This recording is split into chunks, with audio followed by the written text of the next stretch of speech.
Inilunsad ngayong araw ng Department of Transportation ang 14 na bagong point-to-point double-decker buses na magsisilbing alternatibong sasakyan ng mga maapektuhan ng pagpapatupad ng no window hours. Alamin natin ang detalye mula kay Joan Nano live. Joan, go ahead.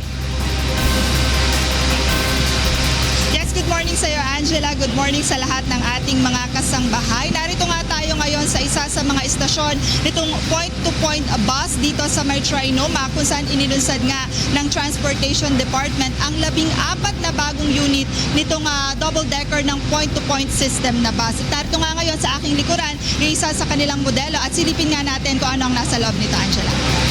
So pasok tayo. So, bawat pasahero na sasakay dito sa point-to-point bus, narito, itatap lamang nila yung kanilang beep card dito, Angela. So, ang pamasahe ay nagkakahalaga ng 55 pesos ang isang way, pero mas makakamura yung ating mga kababayan kung sila ay bibili na ng round trip na ticket dahil yan ay nagkakahalaga lamang ng 80 pesos. So, dito sa may ibabang bahagi nitong bus na ito, Angela, ayan. So, makikita natin, so meron silang, ito yung tinatawag nila na VIP sofa. So, ayan, magkatapatan yan. So, ito rin, meron din tayo makikita dito ito. So para siya talaga, so ito ay pa PWD friendly. So yung ating mga kababayan na may kapansanan o yung mga naka-wheelchair, pwede rin silang makasakay sa bus na ito. So makikita mo, so meron dito nga tali na magsisilbing proteksyon para dun sa ating mga kababayan na naka-wheelchair. So kung ang ating mga pasahero ay gusto namang mag-CR, so meron din itong bus na ito ng comfort room. So ayan, Angela, buksan lang natin. Ano? So yan. So hindi sila masyadong mamomroblema kung kailangan nilang mag-CR sa gitna ng kanilang pagbiyahe. So ayan. So silipin naman natin itong sa may dito sa may second floor nitong bus. Since ito nga ay double decker, Angela, no? So ito. So yan.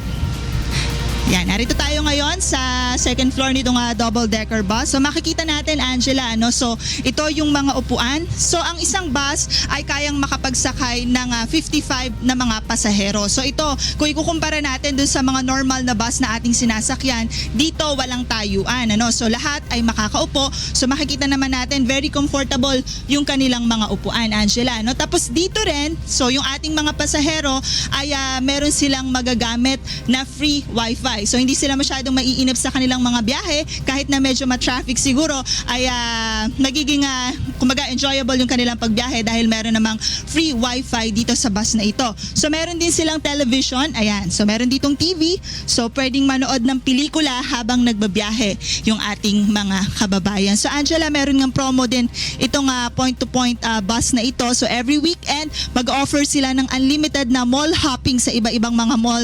So dyan sa may Makati at dito sa may Quezon City. At every weekend ay nagkakahalaga lamang ang pamasahe ng 25 pesos. So unlimited na yung biyahe nila noon. So yun ay gagastos lamang ang ating mga kababayan ng 25 pesos. At sa pagtaya nga ng Department of Transportation, sa kada araw ay nasa 10,000 na mga pasahero ang sumasakay dito sa point-to-point system bus. Kaya naman malaking tulong itong karagdagan na 14 na model ng double-decker buses para sa ating mga kababayan na maapektuhan nga nitong magiging suspension ng window hours, lalong-lalo na yung mga merong nagmamay-ari ng mga private vehicles.